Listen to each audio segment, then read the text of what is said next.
नमस्कार, the red mic की इस प्रस्तुति में आपका स्वागत है। मैं हूं संकेत उपाध्याय। मेरे साथ हैं विजिटिंग फेलो सी वोटर और एक रेगुलर चेहरा द रेड माइक में कार्तिकेय बत्रा। आपका बहुत बहुत स्वागत। और अब क्योंकि तीसरा चरण शुरू होने जा रहा है तो थर्ड फेज को कैसे समझा जाए, इस सब ये जो तमाम जो रिपोर्टिंग हो रही है उसमें अच्छे से चीजों को समझना भी बहुत जरूरी है। वो करने के लिए बत्रा जी हमेशा की तरह कार्तिकेय हमारे साथ अब मौजूद हैं। तो तारीख है 7 मई 2024। कुल सीटें हैं 94 seats across 11 states and union territories. इसमें बहुत सारी और भी सीट्स हैं। आपको ब्रेकअप अब कार्तिकेय बता देंगे। कार्तिकेय, अगर आप ये बताना चाहें कि इसमें से कितनी जनरल सीट्स हैं, एससी सीट्स, एसटी सीट्स, और क्या वो की स्टेट्स हैं जहां पर ये चुनाव हो रहा है। थैंक यू संकेत। ये 94 जो सीट्स हैं 11 राज्य यूटीज में स्प्रेड हैं, 11 एसटी सीटें हैं, 10 एससी सीटें हैं और 73 जनरल सीट्स हैं।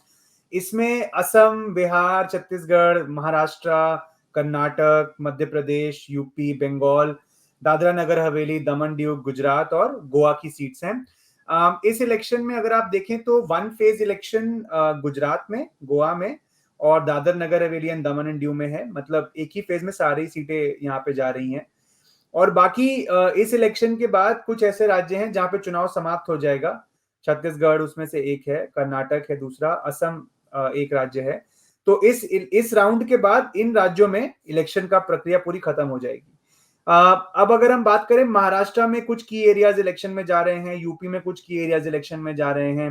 हम बात करें तो बंगाल एक काम करते हैं, हाँ एक काम करते हैं, एक एक करके पहले बात करते हैं। आपने बताया राज्य, तो सबसे पहली बात, just to sum up what Kartikeya said, 7 मई 2024 को चुनाव होगा।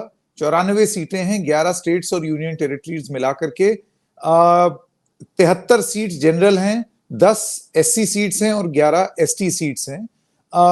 इसमें एक और चीज है, बैतूल जो चुनाव था वो सेकेंड फेज में हो गया और अनंतनाग और राजौरी जो है वो अब 25 मई को होगा। नहीं, ये जो बैतूल का सेकंड हाँ में होना था वो थर्ड में होना था, अब हो रहा है। वो थर्ड और में हो गया। और हाँ, जो थर्ड में अनंतनाग का होना था वो 25 मई को शिफ्ट 25 मई को हो गया। ठीक है, ठीक है। तो अब ये जो राज्य बताए हैं कार्तिकेय ने, असम में 4, बिहार में 5, छत्तीसगढ़ में 7, दादरा नगर हवेली और दमन दीव में 2, कर्नाटक में 14, जो कि इंटरेस्टिंग कॉन्टेस्ट होगा। और एक एक करके हम स्टेट्स में भी जाएंगे। गुजरात में 26 यानी कि पूरा गुजरात, 2 गोवा में, मध्य प्रदेश में 9, महाराष्ट्र में 11, यूपी में 10 और पश्चिम बंगाल में 4। अब पहले ये बात करते हैं कार्तिकेय की 2019 में यहां पर एनडीए, यूपीए और जो नॉन अलाइंड यानी कि जो ना एनडीए के साथ थे ना यूपीए के साथ थे, उनकी परफॉर्मेंस कैसी रही। तो सबसे पहले एनडीए की सीट्स पर शुरू करते हैं इन 94 में से। देखिए संकेत, उस समय एनडीए ने स्वीप किया था ये वाला। अगर ये इन सीटों पर 94 में 80 सीट्स, उसमें से बीजेपी की अपनी 72 सीटें आई थी।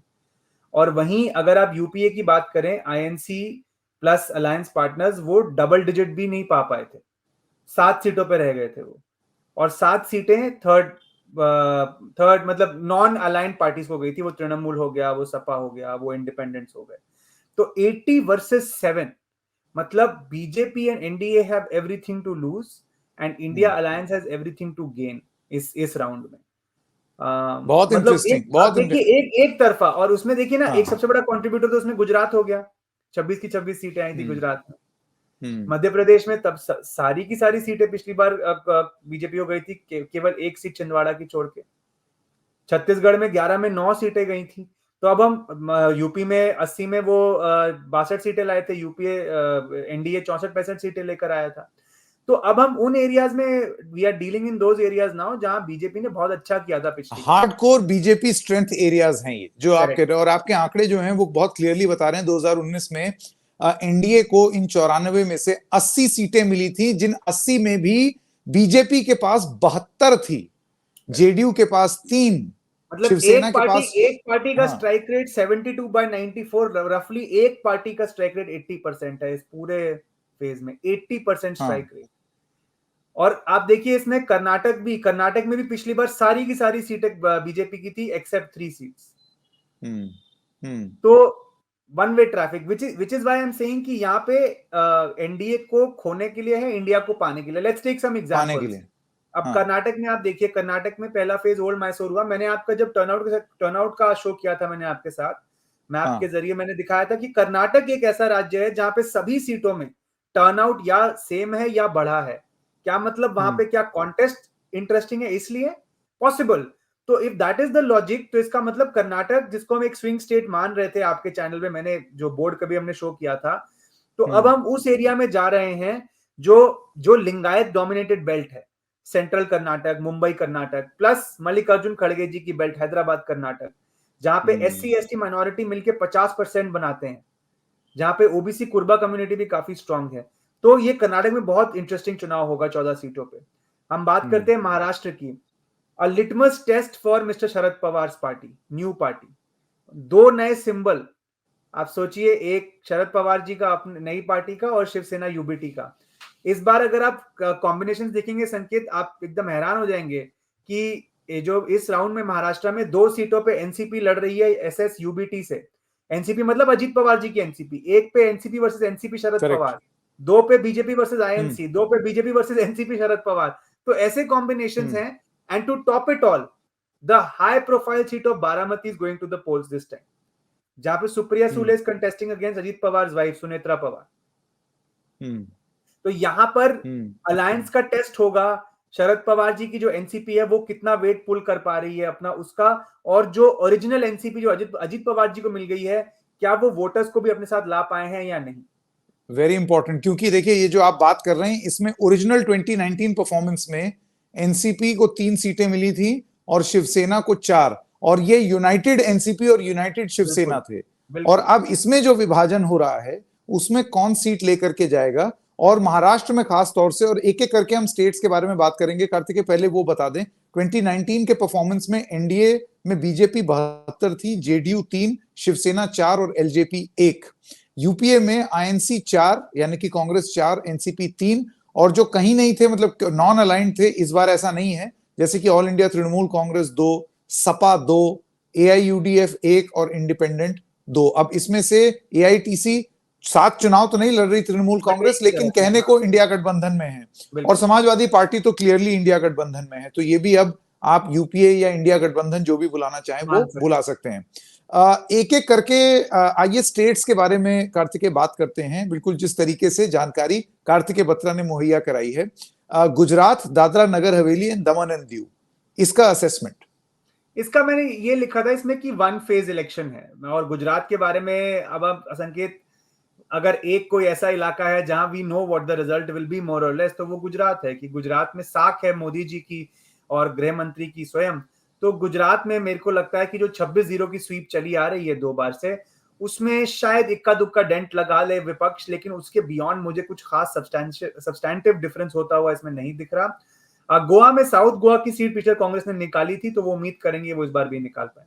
लेकिन गुजरात में दादरा नगर हवेली दमन दीव में एक इंपॉर्टेंट फैक्ट बता दूं, हाँ, कि हम बड़े होते होते हम पढ़ते थे कि Daman and Diu is a union territory, Dadra Nagar Haveli is 1 union territory. तो 19 में चुनाव के बाद इनको मर्ज कर दिया गया है। They are now 1 union territory, और इसके अंडर देयरफॉर 2 सीट्स आती हैं, एक दमन दीव की और एक दादरा नगर हवेली। बिल्कुल। लेकिन ये देखिए यहां पर गुजरात के संदर्भ में आम आदमी पार्टी और कांग्रेस का अलायंस, जो कि हमने देखा था कि जब गुजरात के चुनाव हुए थे तब इसी आम आदमी पार्टी की एंट्री की वजह से द कांग्रेस वाज डेसिमेटेड, और ये अभी हाल फिलहाल की बात है। तो अब इनके साथ आने से क्या आप कोई प्रभाव देखते हैं? देखिए, इनकी 2 सीटें हैं ना, भावनगर और भरूच, जहां आम आदमी पार्टी लड़ रही है, वो 2, और एक कांग्रेस एक अच्छा खासा लड़ रही है, जेनीबेन ठाकुर की एक सीट है नॉर्थ गुजरात में। तो Sanket, as you can see, Gujarati pride is a big deal अभी मोदी जी के साथ, और प्लस नंबर 2 भी गुजराती हैं, मतलब अमित शाह जी भी। तो वो गुजरात समझता है कि अपना ही है, और प्लस नंबर 2 भी अपने ही है। तो मुझे नहीं लगता कि इस पे कोई बहुत कंसेशन होगा। हाँ, ट्राइबल एरियाज में कुछ डेंट अगर हो जाए तो वो पॉसिबल है, बट जिस तरीके के बीजेपी की मशीनरी है, I will be very surprised that they will concede even an inch in a state like Gujarat, which is the biggest prestige battle for the prime minister. Banaskantha की सीट को आप interesting क्यों मानते हैं?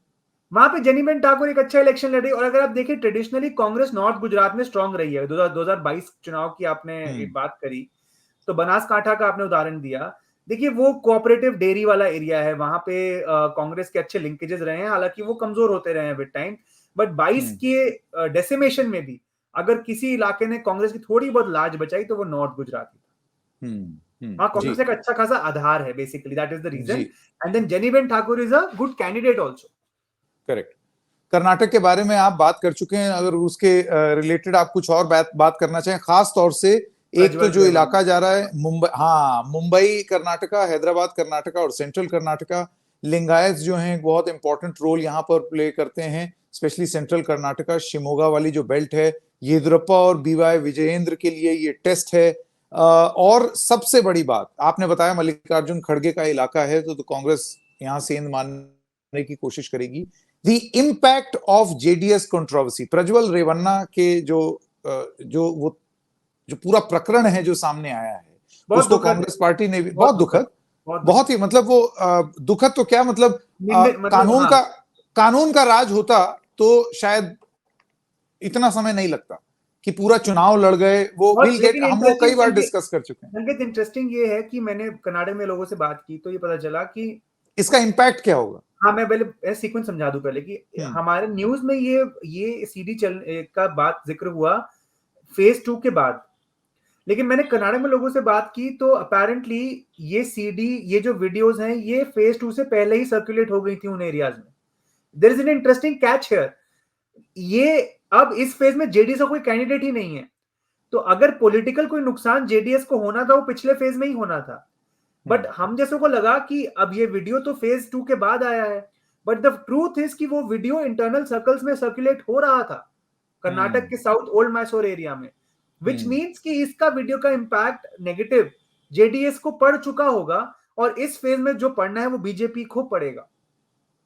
और एक ऑल इंडिया लेवल पे भी जो महिलाओं के प्रति एक जो उठाया जा रहा है कि चाहे वो ब्रिजभूषण शरण सिंह के पुत्र को टिकट देने की बात है या प्रज्वल रेवन्ना के साथ फोटो खिंचवाने की बात है, तो वो एक बन रहा है। बट कर्नाटक में ये this is a negative for the BJP. मेरी आज ही बात हुई मेरे एक मित्र से जो उस इलाके से ही आते हैं, तो this is definitely going to dent the BJP. कितना ये कहना मुश्किल है, बट एक टेस्ट जरूर है येदियुरप्पा जी और उनके परिवार के लिए शिमोगा बेल्ट में, और मल्लिकार्जुन खड़गे जी के परिवार, क्योंकि उनके दामाद लड़ रहे हैं गुलबर्ग से, तो ये उनके लिए टेस्ट है हैदराबाद कर्नाटक के इलाके में।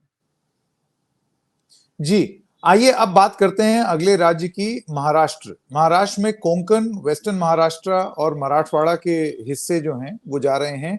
शरद पवार के लिए स्ट्रॉन्ग एरियाज है। बारामती, सुप्रिया सुले और सुनेत्रा अजीत पवार का मुकाबला है। सारी पार्टियां जो हैं इसमें, और मतलब ये पार्टियां कार्तिकेय जब गिनना शुरू करें तो आपको एहसास होगा कि ये तो मल्टी पोलर कॉन्टेस्ट जो महाराष्ट्र में होने वाला है। एनसीपी शिवसेना यूबीटी के 2, एनसीपी और एनसीपी शरद पवार के 2, बीजेपी और INC, BJP NCP Sharad Pawar, BJP Shiv Sena UBT. Class 9 में एक चैप्टर पढ़ा होगा, परम्यूटेशंस एंड कॉम्बिनेशंस। उसमें एक फॉर्मूला था कि 6 लोगों में मुझे 2-2 की टीमें बनानी है, तो वो कितने बन सकते हैं, तो वो फॉर्मूला लगाइए अब आप। बिल्कुल, तो इसको आप किस तरीके से देखते हैं, द महाराष्ट्र कॉन्टेस्ट? देखिए, महाराष्ट्र कॉन्टेस्ट मैंने आपको एक इंट्रोडक्शन तो दे दिया कि this is going to be a very important area for Sharad Pawar party, new party, कि वो नई पार्टी है, बट क्या वो अपना गढ़ बचा पाएंगे जो उनका ट्रेडिशनल गढ़ रहा है एनसीपी का। जो बारामती की फाइट है वो तो एक आइकॉनिक फाइट मानी जाएगी, मतलब अजीत पवार जी की वाइफ और सुप्रिया सुले के बीच। ये फाइट सुप्रिया सुले जी और अजीत पवार के फ्यूचर को डिटरमिन करने का पोटेंशियल रखती है, but that is not the only high profile seat. Satara की सीट एक है, उदयराजे भोसले हैं जो वो एनसीपी में थे, बीजेपी में गए, बीजेपी से बायपोल लड़े तो एनसीपी ने हरा दिया। आपको शरद पवार जी की वो इमेज याद होगी जो बारिश में वो उन्होंने स्पीच 2019 में दी थी, ये उसके संदर्भ में ही था। उसके बाद सोलापुर की सीट है जहां पे प्रणीति शिंदे लड़ रही हैं, सुशील कुमार शिंदे जी की पुत्री हैं, वो कांग्रेस की तरफ से लड़ रही हैं। 2 सीटें ऐसी है मराठवाड़ा की जहां पे Congress versus BJP direct fight हो रहा है। तो ये एरिया में अलायंस पार्टनर्स भी इन्वॉल्व हैं, मेन नेशनल पार्टीज भी इन्वॉल्व हैं, बट सबसे ज्यादा साख अगर किसी की है स्टेक पे तो वो 2 एनसीपी फैक्शंस, क्योंकि यहां पे पता चलेगा कि कौन सा एनसीपी का फैक्शन, जो मेन एनसीपी अजीत पवार जी के पास है या एनसीपी शरद पवार, इन दोनों में से कौन सी एनसीपी अपने आप को एस्टैब्लिश कर पाई। बिल्कुल, आइए अगले राज्य के बारे में बात करते हैं। मध्य प्रदेश, ग्वालियर, चंबल, बैतूल का इलाका, तीन बड़े चैंपियंस मध्य प्रदेश के आर इन द फ्रे। शिवराज सिंह चौहान गुना से, ज्योतिरादित्य सिंधिया और दिग्विजय सिंह राजगढ़ से। तो ये एक इंटरेस्टिंग मुकाबला होने वाला है। मध्य प्रदेश के बारे में आप क्या कहेंगे? नहीं, आपने बिल्कुल सही कहा कि स्टार स्टडेड लाइनअप है इस बार मध्य प्रदेश की। गुना की जो सीट है, या जो राजगढ़ की सीट है, या जो विदिशा की सीट है। विदिशा की सीट बहुत इंपॉर्टेंट, सुषमा स्वराज जी लड़ती थी यहाँ से हिस्टोरिकली, अगर आपको याद हो तो बट ग्वालियर चंबल एक ऐसा इलाका है संकेत, जहां कांग्रेस को थोड़ी सी उम्मीद रही होगी कि असेंबली चुनाव में थोड़ा बहुत डेंट कर पाए थे इस इलाके में। अदरवाइज तो एकदम सुपड़ा साफ था पूरे राज्य में। बट यहाँ पे डिफेक्शंस हुए हैं in the recent past Congress के। तो भिंड मुरैना की सीट जहां पे लग रहा था वो अच्छा, वहां पे भी डिफेक्शंस हुए हैं लोकल लीडर्स के। बट कहीं अगर कांग्रेस का पोटेंशियल है, 3 बेल्ट्स में पोटेंशियल है कांग्रेस का मध्य प्रदेश में, मुझे ज्यादा पोटेंशियल नहीं दिखता। उसमें से एक बेल्ट ये ग्वालियर चंबल की बेल्ट है। जी, आइए अगला राज्य, और ये है जिसे कहते हैं ना the big electoral contest, Bihar और उत्तर प्रदेश। सबसे पहले बिहार के बारे में बात करते हैं। कौन कौन सी सीटें हैं और क्या इंटरेस्टिंग मुकाबले हैं बिहार में? देखिए इसमें अब हम बिहार में क्या हो रहा है, हम ईस्ट से वेस्ट की तरफ आ रहे हैं। तो सीमांचल का इलाका अब हो गया, तो अब हम मिथिलांचल जो कोसी का इलाका है उसकी तरफ आ रहे हैं। तो इसमें इस फेज में ना वो सीट्स जा रही हैं जहां पे the regional parties are very strong. तो आप देखिएगा कि 5 सीटें हैं मेरे ख्याल से, उसमें से एक ही सीट में बीजेपी है और कांग्रेस किसी सीट पर नहीं लड़ रही है। तो यहाँ पे fights RJD, JDU, LJP, left और वीआईपी, इनके बीच में कॉन्टेस्ट चल रहा है पूरा। यहाँ पे जो मधेपुरा, सुपौल और जो तीसरी झंझारपुर, झंझारपुर, हाँ जी, यादव मुस्लिम कॉम्बिनेशन यहाँ स्ट्रांग चलता है। लेकिन आप फिर भी देखिए कि कैंडिडेट सिलेक्शन ऐसा है कि तेजस्वी कोशिश कर रहे हैं कि प्लस वोट भी आ जाए एक। अगर आप नीतीश कुमार जी को देखें, सुपौल में उन्होंने बहुत अच्छा किया था जेडीयू ने 2020 में, हालांकि उन्होंने परफॉर्मेंस अच्छा नहीं दिया था पूरे स्टेट में। तो यहाँ पे ईबीसी वोट भी काफी अच्छा है, जो एंटी यादव वोट जिसको आप कह सकते हैं, जो नीतीश कुमार जी को जाता है। तो कोशिश ये है आरजेडी की कि इस वोट को लाया जाए वाया कैंडिडेट्स, कि बेस वोट हमारा एमवाई है। और प्लस उन्होंने जो वीआईपी से अलायंस किया है, वीआईपी भी लड़ रही है एक सीट इस बार। वीआईपी मल्लाहों की पार्टी है। मल्लाह आप जानते हैं, वो जो जिसे केवट भी कहते हैं, वो जो है। और ये यूपी में अगर आप कहें तो बिंद, निषाद, ये सब मतलब एक ही उसकी टेक्निकलिटीज में ना जाते हुए ये सब एक ही मतलब ये कम्युनिटीज को अगर आप देखें तो ये वो कम्युनिटी को रिप्रेजेंट करते हैं, और इस वजह से यहाँ पर वीआईपी एक सीट लड़ रही है। तो इस इलाके में नेशनल पार्टी से ज्यादा रीजनल पार्टीज का इन्फ्लुएंस ज्यादा होगा। तो और अररिया एक इंपॉर्टेंट सीट है। अररिया में बीजेपी वर्सेस आरजेडी हो रहा है। ये सीट्स ऑसिलेट करती रहती है बीजेपी और आरजेडी के बीच। तो इंटरेस्टिंग होगा देखना कि क्या होता है। एब्सोल्युटली। उत्तर प्रदेश की अब बात की जाए, यहां पर जो की एरिया है वो इस बार जिसे कहा जाता है कि समाजवादी पार्टी गढ़, द यादव बेल्ट, वो चुनाव में जा रहा है। इसके बारे में थोड़ा सा बताएं, कौन कौन से इलाके? आप बताइए, क्योंकि आप उत्तर प्रदेश में बैठे हुए हैं, आप मुझसे बेहतर क्या। और इस इलाके में रिपोर्टिंग करके ही आए हैं। देखिए, चंबल का हिस्सा चुनाव में जाएगा। उत्तर प्रदेश में जो चंबल का हिस्सा है वो चुनाव में गया। यादव कुल का जो बेस्टियन गढ़ जिसे बोला जाता है, वो अधिकांश गढ़, हालांकि उसमें से कुछ जगहें हैं जो कि चुनाव में नहीं जा रही हैं, जैसे कि Etawah is in 4th phase, लेकिन मैनपुरी, ये सब जो है वो कुछ इलाके हैं जो कि आपके इस चुनाव में जाएंगे। फिरोजाबाद, बदायूं। अब ये कौन सी सीट किसको फेवर करेगी वो देखना बहुत इंटरेस्टिंग होगा, क्योंकि अपना पूरा दमखम कार्तिकेय, जो समाजवादी पार्टी है उसने झोंक दिया है। मतलब चाहे वो परिवार के हर बड़े नाम का जिक्र हो या फिर पूरी कैंपेनिंग में जोर लगाने का। और वहीं बीजेपी की तरफ से आप ये सोचिए, मैनपुरी में कैंप करना, खूब सारी रैलीज करना, बुलडोजर रैली निकालना मैनपुरी में, ये सारी चीजें बीजेपी की तरफ से भी हो रही हैं। प्रधानमंत्री भी इस गढ़ में थे, हालांकि वो इटावा में थे, जो कि कल वोटिंग के लिए नहीं जा रहा है, लेकिन उसका लेकिन पास की सीट है, तो उसका इंपैक्ट आप समझ सकते हैं कि वो आसपास के एरिया में पड़ेगा। ये पूरी तरीके से हर समय गढ़ रहा है ऐसा जरूरी नहीं है। आप जानते हैं इस गढ़ में भी सेंध कई बार लगी है जी। पिछली बार भी मुझे लगता है कि बदायूं हार गए थे। मुझे लगता है कि पिछली बार शिवपाल जी क्योंकि बाहर थे, तो शिवपाल जी का बाहर रहना की वजह से कुछ ऐसे कॉम्प्लिकेशंस हो गए थे जिसकी वजह से वो मैक्सिमाइज नहीं कर पाए थे इस गढ़ में। लेकिन इस बार क्योंकि शिवपाल जी वापस आ गए हैं तो मुझे लगता है कि एसपी को एडवांटेज मिल सकता है वापस। हालांकि बीजेपी की भी कुछ 2-3 सीटें हैं स्ट्रांग इस फेज में, बरेली, हाथरस, करेक्ट, और फतेहपुर सीकरी में मानूंगा। हालांकि फतेहपुर सीकरी में कांग्रेस ने एक बहुत इंटरेस्टिंग कैंडिडेट दिया है, फौजी बाबा। हाँ जी। तो वो कैसे कॉन्टेस्ट बना पाते हैं ये देखना इंटरेस्टिंग होगा। और उनके लिए खासी कैंपेनिंग भी की है, प्रियंका गांधी आई और वहां कैंपेनिंग की। बहुत इंटरेस्टिंग पर्सनालिटी है वो, उनकी रिपोर्ट भी आप देख सकते हैं द रेड माइक में, कि वो जिस गांव में जाते थे फिर वो उस गांव में खुद ही अपना खाना बना के और खुद ही उसके बाद सो जाते थे। उनके लिए ये कहा जाता है कि वो इस चुनाव में कांग्रेस के सबसे गरीब कैंडिडेट हैं, the poorest candidate in the फ्रे। तो वो एक इंटरेस्टिंग फाइट है जिसको आईएनसी यानी कि कांग्रेस गठबंधन से कांग्रेस वो चुनाव लड़ रही है।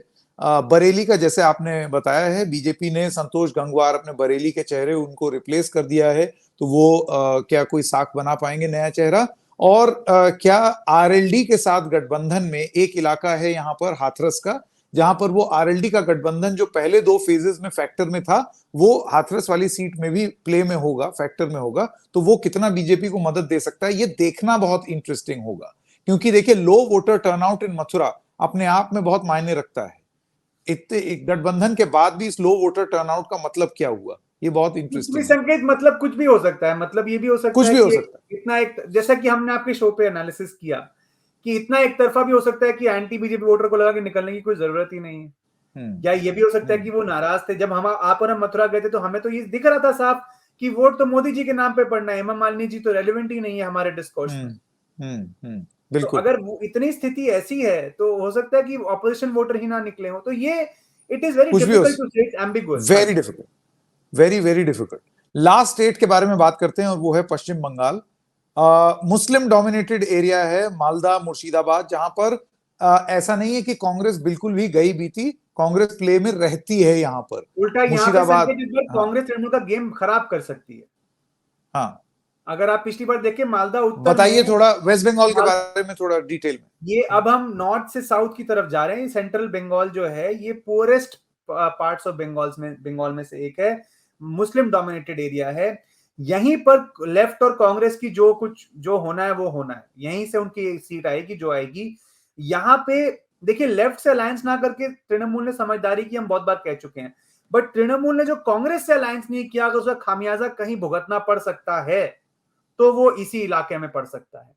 तो मैंने अभी कुछ दिन पहले देखा, अभी इनफैक्ट आज ही की अभिषेक बनर्जी ने कहा है कि हम तो चाह रहे थे अलायंस कांग्रेस से, बात नहीं बनी। तो वो भी कई संदेश दे रहे हैं कि we are not antithetical to the Congress, क्योंकि ताकि कांग्रेस और उनके बीच में माइनॉरिटी वोट का बंटवारा ना हो। मालदा उत्तर पिछली बार बीजेपी निकाल गई, उसका कारण बस ये था कि तृणमूल और कांग्रेस में वोट बंट गया। तो हालांकि डेमोग्राफिकली लुकिंग ये बीजेपी को नहीं फेवर करना चाहिए ये फेज, बट जो कि वोट कटेगा, कांग्रेस अच्छा करेगी, मतलब अच्छे में सीट निकालना नहीं, vote wise compare to rest of the state, तो उससे तृणमूल डाउन हो सकती है और सीट बीजेपी निकल सकती है। But at the same time आपको यह भी याद करना पड़ेगा संकेत, पिछले फेज और अभी के बीच में संदेश खाली का एक रिवर्स स्टिंग सामने आया है। अगर आपने ध्यान दिया हो तो उसमें कहा जा रहा है कि बीजेपी के वर्कर कह रहे हैं कि हमने ये मैन्युफैक्चर किया है। This is astounding, this is मतलब very disturbing I would say, कि इस ऐसे मुद्दे पर राजनीति हो रही है। तो मैं बहुत निराश हूं इस बात से, but politics as it is इस पर अगर चलेगी तो इसका फिर एक नेगेटिव इंपैक्ट बीजेपी को हो सकता है भुगतना पड़ जाए। करेक्ट, बट यू फील कि अगर यहां पर अगर एक इंडियन नेशनल कांग्रेस और टीएमसी का एक गठबंधन हो जाता तो यहां पर एक क्लियर एज या क्लियर एडवांटेज मिल सकता बिल्कुल, था बिल्कुल, विपक्ष को। और ये देखिए, मैं आपको मालदा उत्तर का एग्जांपल देता हूं। 2019 में मालदा उत्तर बीजेपी के आते हैं 5 लाख वोट, तृणमूल के 4.25 लाख वोट, कांग्रेस के 3 लाख वोट और लेफ्ट के 50,000 वोट। अगर आप कांग्रेस और तृणमूल के वोट ही मिला दीजिए, ये सीट नहीं आती बीजेपी। मैं आपको, अगर आप और भी उदाहरण मांगेंगे तो वो सारे उदाहरण इसी बेल्ट से आते हैं। अगर हम मालदा दक्षिण की बात करें तो वहां मार्जिन तृणमूल का काफी कम था, इनफैक्ट वहां तो कांग्रेस जीती थी। तो मालदा दक्षिण तो कांग्रेस ने ही निकाली थी पिछली बार। कांग्रेस के आए थे 4,44,000 वोट, बीजेपी ये इलेक्शन केवल 8,000 वोटों से हारी थी, क्योंकि बीजेपी के आए 4,36,000, तृणमूल के आए 3.5 लाख वोट। तो जिस सीट पर कांग्रेस जीती वहां पर तृणमूल ने वोट काटा, और मार्जिन बहुत कम हो गया, और एक सीट पर तो ऐसा हुआ कि तृणमूल का डेंट इतना मार दिया कांग्रेस ने कि बीजेपी वो सीट निकाल दी। Very interesting. चलिए, एक पूरा आपने राउंड अप दे दिया इस थर्ड फेज का। हमेशा की तरह बहुत बहुत धन्यवाद कार्तिकेय। एक आइडिया मिल गया है हम लोगों को कि कल कौन कौन सी जगहें हैं और उनकी इंपॉर्टेंस क्या क्या है। फिर मिलेंगे, आपके साथ बात करेंगे वोट शेयर पर, और उसके बाद अगले फेज यानी कि फोर्थ फेज का एक प्राइमर या फिर एक कर्टन रेजर लेकर के आएंगे। समय निकालने के लिए बहुत बहुत धन्यवाद कार्तिकेय। दर्शकों का भी बहुत बहुत धन्यवाद ये कार्यक्रम देखने के लिए। थैंक यू, नमस्कार।